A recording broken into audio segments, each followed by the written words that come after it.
Thank you so much for staying tuned to this channel. Welcome to yet another edition of Africa Discourse. I am Wilson Omasha. Today is all about African democracy. Yeah, is it a story of, a fight between the people versus the government? Is that what African democracy is all about? Is it about the constant squabble, the constant disagreement, the constant protest? Must the government always have their way when you talk about policies, programs, and implementation? What about the agitation of the populace? Don't forget that some countries in Africa, the party democracy for, like, let's say some 20, some 30, some 19, 16, as the case may be. Is it really the kind of system of government that favors Africa? Should we continue with the tenets of democracy, or should we jettison for us to go back to our old ways of governance? What about the input of the military in African democracy? Somewhere along the line, you're going to see a military man removing the khaki and putting on civilian attire to vie for government positions. Yes, it has happened in some countries, in so many countries, even in Africa, Ghana, Nigeria, you just name it, Zambia. The story goes on and on. The big question now is, would African citizens really gain from the type of democracy that we are practicing? Some are like saying it's different from what others are doing. Is African democracy totally different from the Western democracy, or democracy being practiced by developed climes? All these and more we'll take a look at on today's installment of Africa Discourse. With me here in the studio, I have two vibrant youths, and they are doctors in their profession. Not a medical doctor, but in their profession. Do you want to welcome Carl Oshodi? You are the president of African Youths, yeah? And of course, he's a doctor in peace and conflict resolution. Carl Oshodi, Isibo, welcome to Africa Discourse. Welcome. I appreciate your comment. Thank you very much. All right. As very close to Carl Oshodi is a vibrant youth, a political analyst. He's also a doctor, yeah, but this time around in mechanical engineering, right? Chemical. Yeah, chemical engineering, yeah. But when you start talking about politics, you get to marvel. Why didn't you go to political science? I keep on wondering why that is. Join me to welcome, yes, Alex Obi. Welcome to Africa Discourse, Alex. Thank you very much. All right. Carl, I want to start off with you. People have been talking about democracy. Some of the opinion that democracy doesn't suit Africa because of its peculiarities. But here we are. Some countries, or most countries in Africa, be practicing democracy. But we're like saying that is a form of agitation, always between the people and the government of the day. How do you feel about this? Well, Wilson, I wouldn't say it's a form of agitation between the people and the government. It's a system of government itself that allows for the expression of rights of both the government and the people. In fact, it is regarded in so many climes, both in the developed countries and in the developing countries, as a government of the people, by the people, and for the people. It means that the people themselves actually nominate their representative for which their wishes and aspirations need to be granted, they need to elect these people to actually make laws and policies for them that will guide and protect their well-being, guide and protect in terms of peace and security, and also make the basic social amenities available for them. Good waters, good road, good health care. These are all construct or policies. And the people believe that there are persons who are capable enough, who are credible enough, who have been experienced enough in their diverse field, coming together to look at ways of developing the economy of that community, upgrading the life expectancies of those people, making life meaningful for them. These are the essence of democracy. Democracy is not to actually now put a kind of a barrier between the people's expectation and government expectation. Above all, democracy is actually the institution of the fundamental human rights of the people, which means that the Constitution, the people come together and agree on a set rules and regulations, a set mandates, a set policies that will guide and maintain law and order, and also foster peace and harmony between them. Because in a democracy, so many people come together. We have the Hausa, the Igbo, the Swahili, everybody come together in a nation state. And for that country to be called a nation state, it means that the people have actually agreed on a set rules that will guide them. And when we now call this democracy, it means that that is the set rule that they will obey. That is the set rule that government as well as the people will actually go in together. It is at the point where the wishes and aspirations as expressed by the Constitution is not met, or the policy as agreed by the people in terms of laws and order are not met. That is when the people now raise up their voices, expresses their right in terms of this is what we want. You are not meeting this need. You are not meeting this demand. Meet this and meet A and meet Z. And all of these are all the composite components of democracy. So democracy in Africa, I think, is going to do us. Is doing us a great service.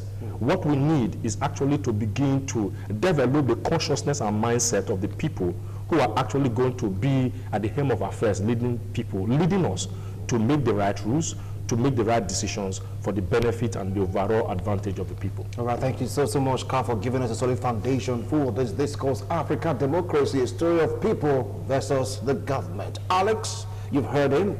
He gave us a utopian definition of what democracy ought to be. Yes. But in Africa, is that the story? Definitely not. There's a popular saying that democracy is the worst form of government aside from every other form of government. I've never been a proponent of democracy for the sake of democracy. I've also been a big supporter of democracy that is outlined and suited to particular countries.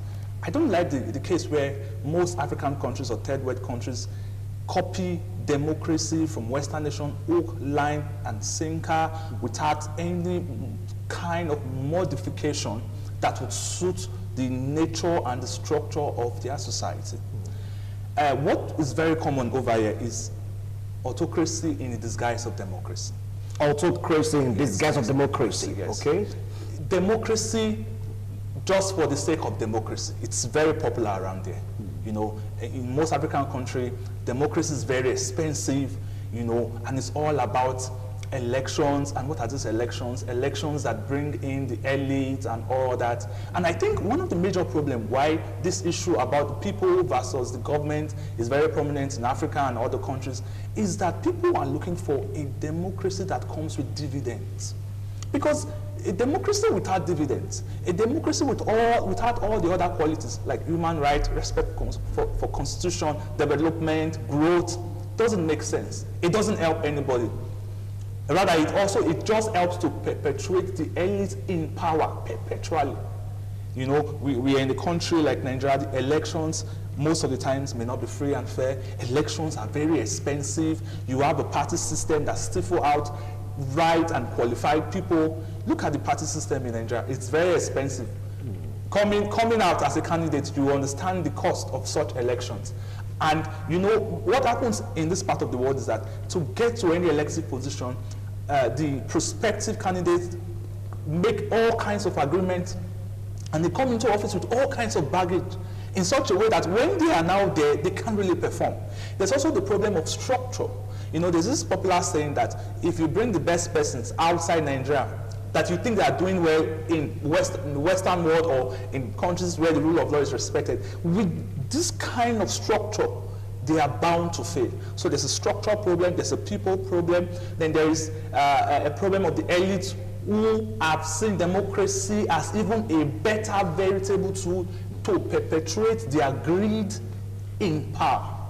So I support democracy, but when it is properly practiced. When it's properly practiced. Yes, All right, now let's go to Northern Africa. You get to see Egypt. At first it was Hosni Mubarak. Due to Arab Spring, he was toppled. Morsi came into the picture.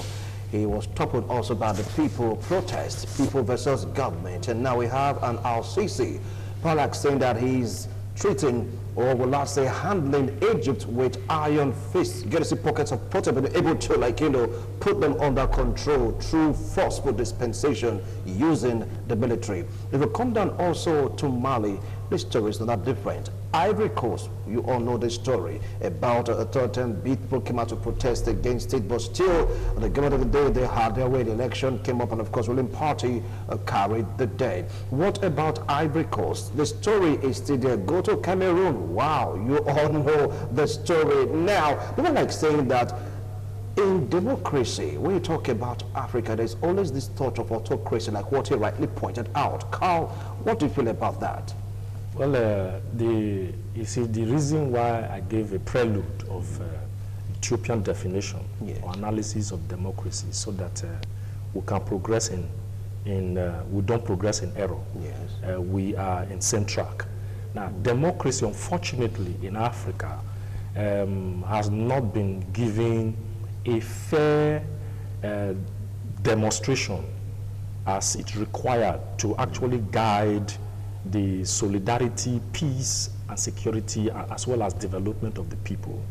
In Africa, because of the poor level of mindset that we have, we actually had a situation, an historical situation, where colonialism became neo-colonialism, which means that the colonial masters, while they were living, actually putting their stooge in their place to actually direct the affairs of the nation. Now, these stooge among themselves form an oligarchic empire.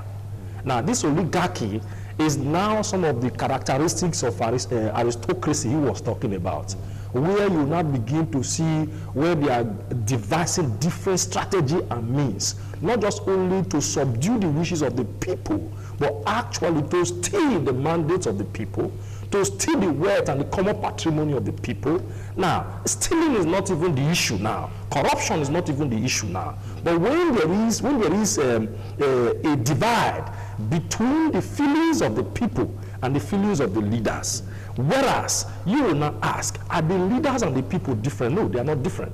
The leaders are actually the offshoots from the people. It means that the people's mindset is a conglomeration or a composition of the kind of leaders that we are going to have. So which means that we are having a social structural decay. So which means that the fabrics of the structure of the society that entails value, that actually entails, and this value comes in transparency, probity, and that is where you now begin to have emotions and sympathy, empathy for the people. Now, when you have someone who has been arrogated with leadership or mandated with the leadership to coordinate the affairs of the people and begin to see those people rather than as a servant, he's seeing them as slaves and himself as master, there is a divide. Now, this divide has created tension. The tension, whatever they now called it as democracy, is no longer democracy. And now, even though it's not going to be democracy, it is a democracy that has been strategically hoodwinked. It is a democracy that has been, I would say, fraudulently coordinated and structured. I'll tell you why. Now, outside of the regular political party that form this cartel of leaders, you know, the cartel of leaders in Africa. Cartel of leaders in Africa, the people actually do not have a say. Now, even when the people have a say, the people are given choices, not their own choices. Now, let's take, for instance, in Edo State, let's bring in the context of Edo State. In this past election, it was a wrestle, a political wrestle between APC and PDP. Most definitely, that might not have even been the decisions or the choices of the people, but it was a choice given to them by the structure. And this structure, they need to decide. And now, there's also what I call blackmail, political blackmail, or democratic blackmail in Africa. If I tell you that PDP is not my choice, APC is not my choice, no political party is my choice, the constitution will not tell you that an individual cannot come out and the people will just vote for that person. But in other contexts, in a different climate, we have people what we call single candidacy, independent candidacy, where they come out and people vote for them. We have had issues like that. Finland was an example of it. And today, we have this structure in place that is marring democracy, the success of democracy in Africa. And when we are able to fine-tune and come together as reasonable people in a continent that needs to grow, then democracy will be instituted. Now, he mentioned structure, because if you go back to Egypt, well, Morsi was like reconstitute the constitution to give him the ultimate power, so to speak. And then they got out too well with the people. You come to Burundi, Nkurunziza, though he's late right now due to COVID-19 complication, he has wanted to track the constitution also to make him vie for a third term. All right. Now, when you go to Ivory Coast, Alassane Ouattara, he was able to do it. Third-term bid, people protested against it. He succeeded. Okay. Alpha Condé, the story isn't different. Now, is the structure of African democracy our problem? I agree 100%. You know, let's take a look at the party system. What happens in a country like Nigeria is that you would see, at the end of the day, like you said, we are blackmailed into 3 choices. So at the end of the day, you are choosing between devil, Lucifer, and Satan, and you really don't have that option. In Nigeria, we are hoping for a third force, at least that could neutralize the 2 strong parties, or at least lead our elections to a runoff. And you know, the importance of a third force is that it would force the other 2 political parties to bring credible people, because they know that the credibility of your candidates would bring the votes that you need. But aside that, for me, I think democracy as a form of government is very fragile.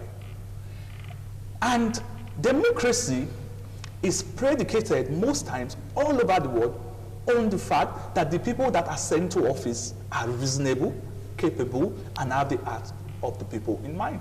That's why I'm sure 3 years or 6 years ago, we would not have been saying this about the US. I'm sure everyone is surprised. You know, for the first time in the US, we are seeing a semblance of an African leader, in quotes, in power, and we are all shocked. Because democracy is predicated on the fact that the right people would at least have the conscience, you know, at least would probably not want to destroy the structures that brought them into office. So I think the structure matters a whole lot. You can't expect to keep doing something the same way and expect a different result. The structure is totally faulty. In most African countries, we have to start with the party system. You know, ensure transparency, liberalize the party system, pass law that, you know, try to put a benchmark for spending during elections, so that people with ulterior motives will not outspend, because they will do that, they will get into office, and they will recover all what they have spent. You know, so we start from the party structure, the structure that brings up the candidacy in the first place. So for me, I think we have to work more on that. Passing new laws, revisiting old laws that no longer serve us in any way. One of the people that are passing new laws seems to be one of the problems. For instance, the third-term bid of these presidents in some African countries is new, but they're able to review the constitution to suit their own purpose, and they are winning despite the protest of the people. Yeah, okay. Yeah. Take it up from there. Okay. Well, it's just what is very common in most African countries, is the strong man mentality. You know, the patronage system, you know, and the powers of the president in most African countries makes it so easy for them to perpetuate themselves in power. There's so much power that surrounds African leaders. So it's very easy for them to use that power that they have acquired to turn laws and tailor the laws selfishly in a way that will benefit them and also their cronies. All right, it's all about power. Some of the people that in Africa, for democracy to really work, there must be a touch of autocracy because of the nature of African citizens. Carl, how do you feel about that? Well, I think I take an exception to the nature of African citizens. How? We're all human beings. And humans have emotions. Humans perceive. Humans reason, and humans also feel. Mindset change is not difficult. It requires the deliberate effort of leaders, of staunch reformers across the governance sector. Now, the governance sector, I'm talking about the presidency, you know, those who are the state government. We're talking about the lawmakers, we're talking about the judiciary, we're talking about the civil servant, we're also talking about non-state actors. Non-state actors, I'm talking about the civil society. Now, all these components must have a place in the restructuring and reforms that needs to be done. Now, reform is one thing. The implementation of reforms is another thing. Now, these leaders must be deliberate enough working together. At the point where they are working together and the Constitution, which is a document that actually pinpoints step by step the roles and responsibilities of all these tiers of government or stakeholders of government, including yourself and myself.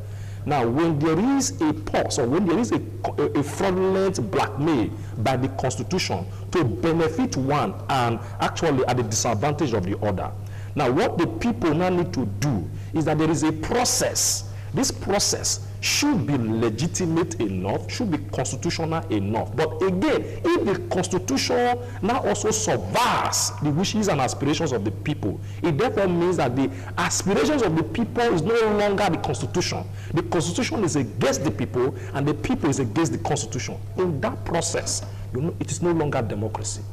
The fallout of the NSAS protests is actually an indication, is predicated on the bias or the fraudulent interpretation of the Constitution of the Federal Republic of Nigeria. Now, what the NSAS is now actually looking at is saying, restructure the entire system. Look at constitutional review. Look at the aspirations of the people. Go back to the basis of the fabrics of the nation that actually joins us to say, who are we as a people? Are we one or are we divided? If we are divided in terms of diversity, what is that principle? What is that point at which we now come together?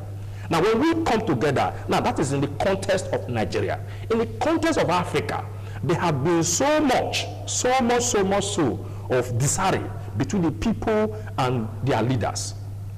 We have also seen you talked about totem bid. Yeah. Even in Nigeria, we have had totem bid that did not work.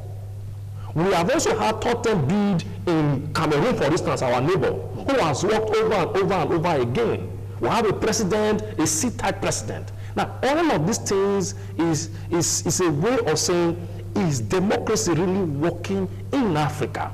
And if democracy should work in Africa, the only way it can work is that when democracy is not predicated on the peculiarity of the people, of culture, of tradition, and of the lifestyle of that community.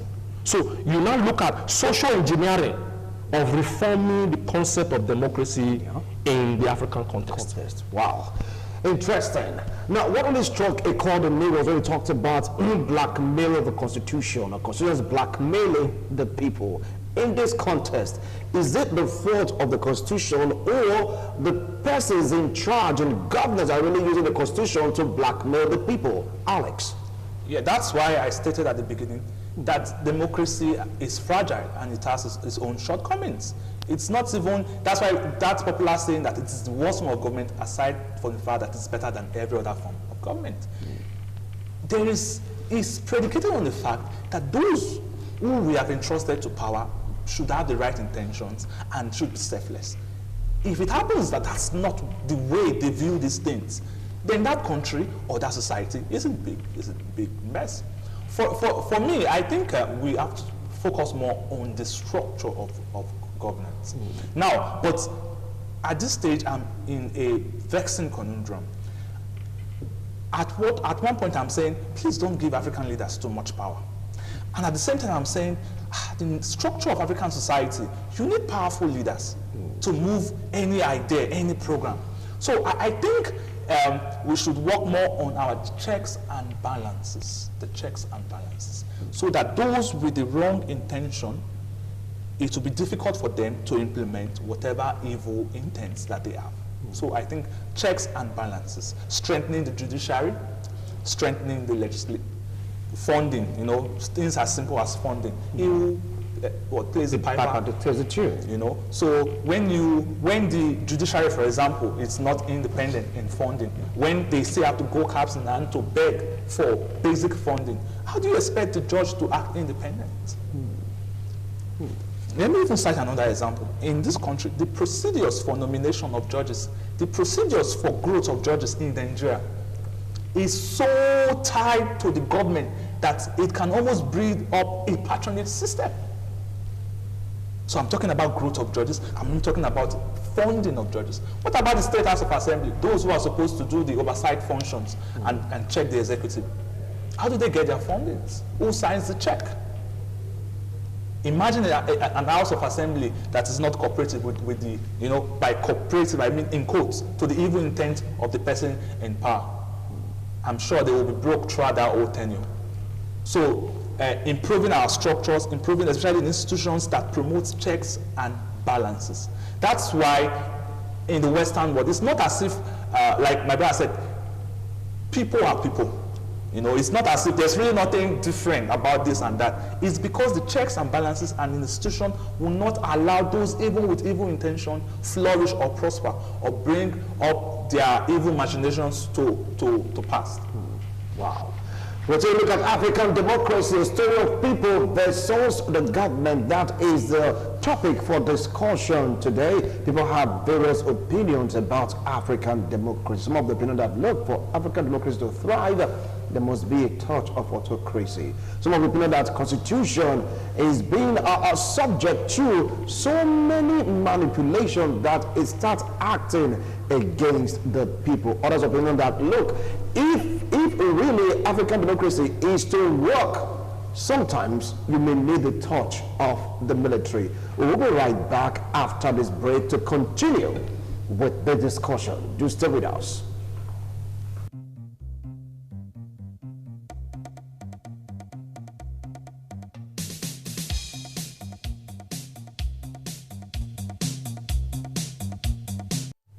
Thank you so much for staying tuned. If you just joined us, this is Africa Discourse, and today we're taking a look at Africa democracy, a story of people versus the government. And I have two vibrant youth with me here in the studio, Dr. Carl Oshodi, PhD, and of course Dr. Alex Obi, PhD, not medical practitioners, but when it comes to political analysis, they are top-notch analysts on both local and international affairs. And let's take a look at the role of the military, because when potential protest in Africa, they seem to overpower the police, so to speak. The next you see the military trying to quell the situation. You've seen the clip.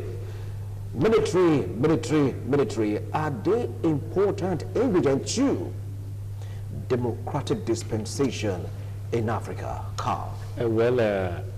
Africa is actually undergoing a state of militarization.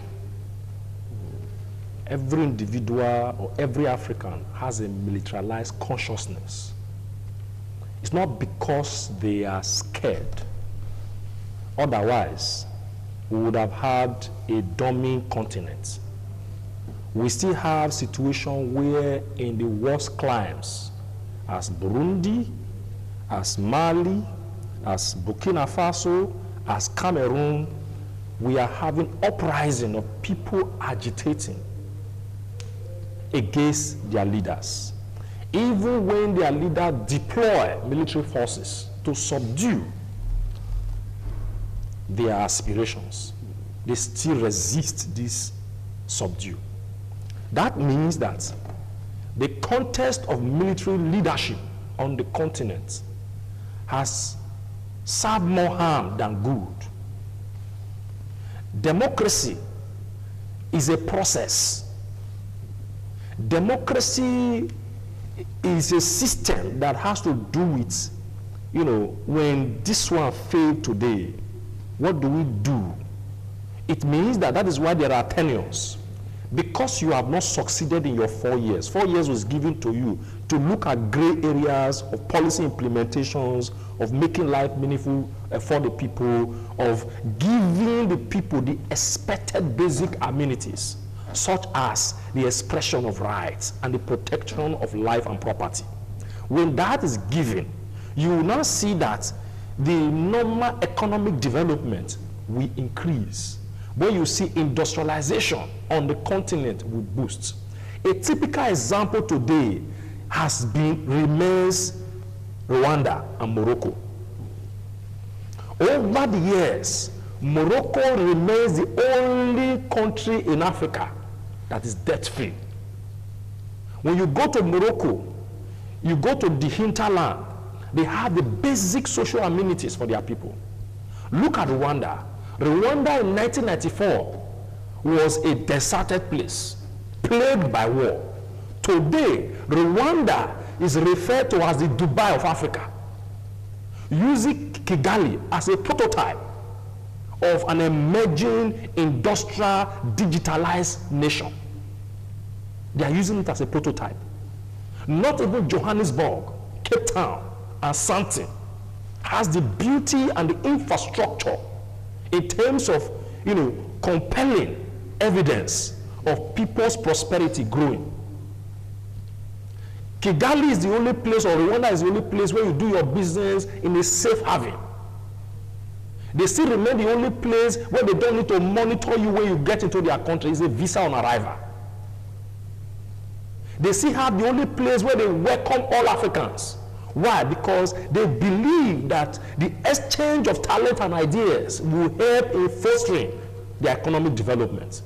Why? Because there is a deliberate intent by the leadership of Rwanda. Not that Rwanda is a perfect democracy, no. Rwanda actually is being led by strong men and strong institutions. When you have strong institutions and you have weak men, they will kill the strong institution. So you have strong men, you need strong men and strong institutions to be a compass, and then a willing and supportive people. Willing and supportive people means that the people must also support the government. In the area of security, the people must also serve in compensating security by gathering intelligence for the law enforcement. So the military era, these things were absent. Even though that the military at some point in time in most countries, including Nigeria, tried as much as possible to look at how they can, build an enabling structure. But this structure at the end of the day was also fingered on innate corruption, innate favoritism. And favoritism is actually one of the destroyers of democracy. Favoritism and people who now begin to look at themselves as cronies, as cabals. That is where cabalism came into the political architecture of Africa. But in a normal climate, you are supposed to go into any place as a citizen of Nigeria, for instance. Because you attended school, you went to school, there are jobs available for you. And if jobs are not available for you, the enabling environment is there for your businesses or your idea or your talent to be converted from just aspiration into reality, and from reality into money. Today, we have a system in our country destroyed by the democratic architecture, brain drain, who continue to drain our young people, our women. That is the most active demographics of Africa. Away from Africa. Some are dying in the Mediterranean. We have a graduate population right now, rather than seeking, that is developing and creating jobs, they are seeking for jobs. That's an aberration. It's an aberration of the fallout of men, of weak men, and weak institutions. All right. So when that comes together, and we have strong men, strong institutions, supported people, and a well-endowed system, you can have a robust, meaningful democracy that will impact the people's life and transform their economy. All right. Now, he mentioned 2 countries in Africa, Morocco and, of course, Rwanda. But the thought of the military, he talked about strong men, strong institutions to create that balance. Do you think that will lead a military torch in Africa, Alex? That's why I said it's a vexing conundrum. You know, funny enough, the 2 wonderful examples he gave are not very good examples of democracy. Morocco is absolute monarchy. They have a king. In Rwanda, the person that has been there for so long and is going to be there for probably a longer time. But things are working there. That brings we're in a dilemma. That's why that's why I will never be a supporter of democracy for the sake of democracy. You go to countries like Dubai, they have a crown prince, they have a king. If you understand the transformation of the United Arab Emirates in the 70s and right now, it was not democracy. It wasn't democracy. Even in Singapore, from a 3rd world country to a 1st world country, it wasn't democracy. And that's why you see sometimes Africans are clamoring for a dividends-based democracy. Now, coming to your earlier question, if I got you right. Yeah, touch of the military. Yes. I think in most African countries, and let me use Nigeria and just be very specific. Yeah. The people that should be in charge of internal security should be the police, basically. But over the years, in this country, because of the fear of unnecessarily overpowering the police, and of course maybe the head of state at different times were scared of coup plotting and all that, the police was brought to the level of degeneration that it has gotten to, that even basic issues, basic simple civil order issues, the military is brought. And even you see the length of time or the incursion of the military in politics also led to the dearth of professionalism in the military. So over time, head of states, in Nigeria, you see that the president or the military head of state as then were afraid of equipping the military because equipping your military means that you are now more susceptible to coup plot or being easily overthrown and all that. So I think it is the deliberate attempt to subjugate the police is what we are now bearing the effect of that action. And so it's a big aberration. It's a big, when we continue to see the military every now and then, it's so visible in our society. It's not healthy for democracy. No, but hold on now, Alex. Take a look at General Rawlings. Yes. He was a military man in the Air Force. Yes. He came to Ghana, despite what they're going through in the 80s. He did some very remarkable, drastic overturn, so to speak, and Ghana became better for it. After that, he vied for the presidency and he won. A military man. Yes. Come to Nigeria also, gotten as a 2 or 3 military personnel that enter into politics, and they've done their bit. Though the story, people will not really like the story, but come on, these are men that came to really, see if they can transform the country. Go up to Egypt, Al-Sisi, a general, remove the toga of a military, yes, and became a civilian. That seems to be the way African democracy is being driven in most, or what I say, some African country. Hence, that military torch, isn't it that important? No, the problem is not, in the US, former military officers become presidents. The problem is not, they are well within their rights, after they have retired as officers, to aspire to any level. But I think the problem is the abrupt end to democracy over the years. And imagine the gains that we have had over the years if it had been one seamless transition to the other. Some of the things that we're undergoing now, some of the things we are learning now, we would have experimented them long time ago, and I'm sure we would have gotten to a better level. So it's not their participation, but it's the abrupt and their incursion. If they want to participate as civilians, okay. The truth is that the military institution, the nature of training, provides one of the best, the most disciplined, informed and patriotic individuals you can find anywhere in the world. So it's not a problem with military men, but it's the nature and manner where they would, cut short the will of the people, as it happened in the First Republic, Second Republic, and so forth and so on. And of course, late Mugabe was in the picture. Also, they have this military blood in them. Carl, you were smiling talking about the military in the president as head of state in some African country, removing the toga of the military and donning the attire of a civilian to rule.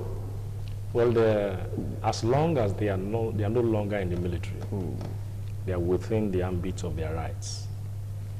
The question we should be talking about, that is, there is a group actually destroying our democracy. If you look at a nation of 200 million people, more than 200 million people, those who are the leaders of this country, either in the Senate, in the House of Rep, in the State House of Assembly, in the local government, they are not up to 20,000 people, if you are to calculate it. But when you look at the civil servants, or the civil service structure, who are the implementers of the policies of government, they are more than the elected officials. The reason why most blame is going to them is because the people actually trusted them to go there and inspect the activity of those civil servants who have been there implementing the decisions or the policies and reforms being made.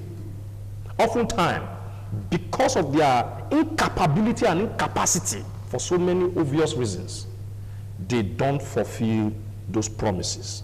They fail. However, the only thing I am thinking we should do to get our democracy right is our democracy in Africa should be peculiar to climes. To climes. If you, like I told you, I said, Rwanda is not the best democracy. It's not even an example of democracy. But it's working. Morocco, you mentioned also, Morocco is the same thing is working, but they're not, it's not democracy. It's not democracy, but there is a leadership structure. There is an institutional structure that is working for the overall benefit of the people. Now, what the system that we have now, which is almost collapsing in our country and in most other countries, is that the system should begin to rise up to the occasion and inform, reconscientize, reevaluate ourselves as individuals first, as a people. Because the offshoot of those that are our leaders, that are even civil servants, that are the law enforcement, that are in the military, they are our people. All of them are our brothers and sisters. So if there is anything that they have done wrong, it should be a product of mindset. What is our mindset? What kind of perception do we have to govern ourselves? Are there truly checks and balance in what we are doing? Today, I can tell you that there is no, in Nigeria in context, there is no difference between the legislature, the judiciary, and the executive. Your own opinion? My own opinion. That is my own opinion. People may differ. People may differ. Yeah. But however, if we are to be transparent, if we are to break even and make sure that Nigeria is for all, there is social justice and economic rights for everybody, you will now begin to see that there is a deliberate effort to not just only train ourselves, but to sacrifice ourselves, our patriotism, if we want to be one Nigeria, if we want to be one Africa. Because even in Africa, there is no relationship between Nigeria and Ghana. There is no friendship and friendliness between Nigeria and Cameroon, Nigeria and other countries. There must be some level of barriers. That is, we need to break barriers. The free movement of persons protocol by the international community, United Nations and the African Union has not been met. People don't move freely. That is why you see that business activities is becoming hampered on the continent. The reason why the AFCFTA, they call it the African Continental Free Trade Area, a single market for Africa, that Africa will now have a single market. Africa has not even started dealing with itself. There is nothing now we can actually say is made in African products. Even the clothes you are wearing is not made in Africa. We only have few things that we can celebrate as made in Africa. However, we have our cocoa being exported from Africa and brought back to Africa as chocolates. $3 billion is being spent to export. They bring back those products and they sell it for $150 billion. So Africa must wake up and look deeply, look inwardly. How do we begin to look at our leadership? How do we begin to bring in men who have the compassion, who have the empathy, who have the zeal to take Africa to the next level? Wow. Then democracy can work in our own context. Democracy can work in our own context. Quite interesting. Now, the countries you mentioned, they are doing absolutely well, but they don't have that spec, so to speak, of total, complete democracy. If that is the situation, Alex, what system of government do you think we as Africans or the countries or states in Africa should practice to make people really have that impact of good governance? Okay, at the risk of sounding redundant, I still say that democracy is the worst form of government, aside from being better than others. I am still a proponent of democracy. Now, but these good examples that we have given, Rwanda, let me not use Morocco because it's absolute monarchy, it's still predicated that these people had the good intentions. And if we are going to use that kind of format for governance in Africa, it's going to be problematic because another leader can come up with the wrong intention. So we should work on structures that even if an idiot gets to power, it will be conditioned by those structures to act right. Institutional reforms. Yeah, so structures, institution, checks and balances, independent of the major arms of government. Very important. Thank you so much. Alex, briefly, Carl, your last comment on this. What advice do you have for Africans? I would say Africa should devolve its power. Yes. Power devolution. Devolution? Yes. If Africa devolves its power, democracy will trickle down. Let's take, for instance, in Nigeria, we don't have state governments. We only have local governments. We have state governments. I think let's take, for instance, if we don't have state government. Okay, just local governments only. Governments. Okay, all right. Democracy will go down to the people. All right, thank you. And again, too, the cost of governance will be less reduced.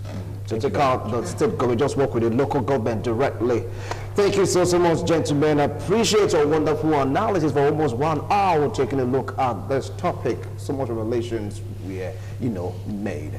I appreciate that wonderful analysis. Not to worry, tomorrow will be yet another time for International Forum. I don't want to let the cat off the bag. Just stick around to this frequency, same time, 1:30 to about 2:30 p.m. for another vibrant discussion on International Forum.